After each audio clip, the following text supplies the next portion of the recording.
ಬೆಂಗಳೂರು ದಕ್ಷಿಣ ಜಿಲ್ಲೆ ಚನ್ನಪಟ್ಟಣ ಸಿವಿಲ್ ನ್ಯಾಯಾಲಯದಲ್ಲಿ ಲೋಕ ಅದಾಲತ್ ನಡೆಸಲಾಯಿತು. ಲೋಕ ಅದಾಲತ್ನಲ್ಲಿ ಹಲವಾರು ರೀತಿಯ ಪ್ರಕರಣಗಳನ್ನು ಇತ್ಯರ್ಥ ಮಾಡಲಾಯಿತು. ವಿಶೇಷವಾಗಿ ದೂರವಾಗಿದ್ದ ಯುವ ದಂಪತಿಗಳನ್ನು ಒಂದುಗೂಡಿಸಿ ಆರ ಬದಲಾಯಿಸಿ ನವ ದಂಪತಿಗಳಿಗೆ ಆಶೀರ್ವಾದ ನೀಡಿದ ಪ್ರಧಾನ ಕಿರಿಯ ಸಿವಿಲ್ ನ್ಯಾಯಾಧೀಶರಾದ ಯೋಗೇಶ್ ರವರು ಹಾಗೂ ನ್ಯಾಯವಾದಿಗಳು ಸಾಕ್ಷಿಯಾದರು.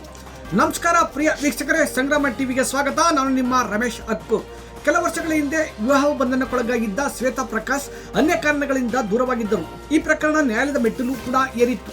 ಪ್ರಕರಣದ ಗಂಭೀರತೆಯನ್ನು ಅರಿತ ಕಿರಿಯ ಸಿವಿಲ್ ನ್ಯಾಯಾಧೀಶರಾದ ಯೋಗೇಶ್ ರವರು ಉತ್ತರಕ್ಕೆ ಹಾಗೂ ದಕ್ಷಿಣಕ್ಕೆ ಮುಖ ಮಾಡಿದ್ದ ನವ ಯುವ ದಂಪತಿಗಳಿಗೆ ಮತ್ತೆ ದಾಂಪತ್ಯ ಜೀವನಕ್ಕೆ ಪಾದಾರ್ಪಣೆ ಮಾಡಿಸಿ ಲೋಕ ಅದಾಲತ್ನನ್ನು ಮಾದರಿ ಮಾಡಿದರು.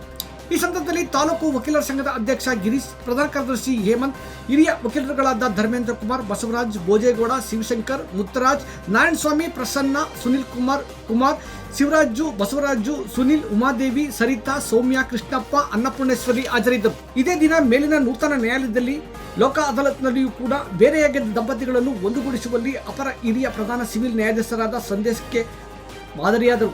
ಲೋಕೇಶ್ ಹಾಗೂ ಪುಷ್ಪಲತಾ ದಂಪತಿಗಳು ಅನ್ಯ ಕಾರಣಗಳಿಂದ ದೂರವಾಗಿದ್ದರು. ಈ ಪ್ರಕರಣವನ್ನು ಕೈಗೆತ್ತಿಕೊಂಡ ನ್ಯಾಯಾಧೀಶರು 9 ವರ್ಷಗಳ ಬಿಡುಗಡೆ ಯತ್ನಕ್ಕೆ ತಿಲಾಂಜಲಿ ಇಟ್ಟು ದಂಪತಿಗಳ ದಾಂಪತ್ಯಕ್ಕೆ ಅವಕಾಶ ಮಾಡಿಕೊಟ್ಟು ಆಶೀರ್ವಾದ ಮಾಡಿದ್ದು ವಿಶೇಷವಾಗಿತ್ತು. ಎಲ್ಲರಿಗೂ ನಮಸ್ಕಾರ. ಇವತ್ತು ಕರ್ನಾಟಕದಾದ್ಯಂತ ಲೋಕ ಅದಾಲತ್ನ ಎಲ್ಲ ನ್ಯಾಯಾಲಯಗಳಲ್ಲೂ ಹಮ್ಮಿಕೊಂಡಿದ್ದ ರೀತಿಯಲ್ಲಿ ಚನ್ನಪಟ್ಟಣ ತಾಲೂಕಿನ ನ್ಯಾಯಾಲಯದಲ್ಲೂ ಕೂಡ ನಾವು ಲೋಕ ಅದಾಲತ್ನ ಹಮ್ಮಿಕೊಂಡಿದ್ವಿ.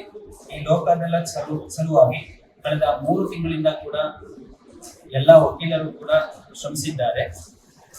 ಅದರ ಪ್ರಯುಕ್ತ ಈ ದಿನ ನಾವು ನ್ಯಾಯಾಲಯಗಳಲ್ಲಿ ಪೆಂಡಿಂಗ್ ಇರ್ತಕ್ಕಂಥ ಕೇಸಲ್ಲಿ ಒಟ್ಟು 450 ಪ್ರಕರಣಗಳನ್ನು ಇತ್ಯರ್ಥ ಮಾಡಿದ್ದೇವೆ. ಓವರ್ ಆಲ್ ನಮ್ಮ ಚನ್ನಪಟ್ಟಣದಲ್ಲಿ ಇಲ್ಲಿಯವರೆಗೂ ಕೂಡ 800 ಪ್ರಕರಣಗಳು ಈಗಾಗಲೇ ಮುಕ್ತಾಯ ಆಗಿದೆ. ಲೋಕ ಅದಾಲತ್ನಲ್ಲಿ ರಾಜಿ ಮುಖಾಂತರ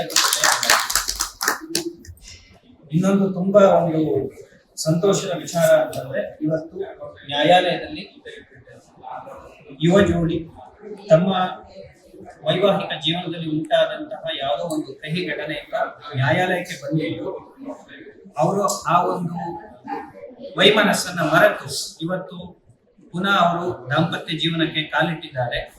ಪುನಃ ಅವರು ತಮ್ಮ ವೈವಾಹಿಕ ಜೀವನವನ್ನ ಉತ್ತಮ ರೀತಿಯಲ್ಲಿ ಮುಂದುವರಿಸಿಕೊಂಡು ಹೋಗ್ತಾರೆ ಅನ್ನೋ ಭರವಸೆಯೊಂದಿಗೆ ಇವತ್ತು ಇಬ್ಬರನ್ನೂ ಕೂಡ ಎಲ್ಲ ವಕೀಲರ ಒಂದು ಸಹಕಾರದಿಂದ, ನಂದಕುಮಾರ್ ವಕೀಲರ ಒಂದು ಕೋಆಪರೇಷನ್ ಮೇರೆಗೆ ಇವತ್ತು ಆ ಜೋಡಿ ಒಂದಾಗಿದೆ.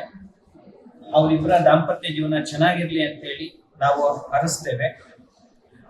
ಇನ್ನು ಹೆಚ್ಚಿನ ಮಟ್ಟದಲ್ಲಿ ಚನ್ನಪಟ್ಟಣ ತಾಲೂಕಿನಿಂದ ನ್ಯಾಯಾಲಯದಲ್ಲಿ ರಾಜಿ ಮುಖಾಂತರ ಪ್ರಕರಣಗಳನ್ನ ಬಗೆಹರಿಸಿಕೊಳ್ಬೇಕು ಅಂತ ಹೇಳಿ ಜನರಲ್ಲಿ ಮನವಿಯನ್ನ ಮಾಡ್ತಾ ಇದ್ದೀವಿ.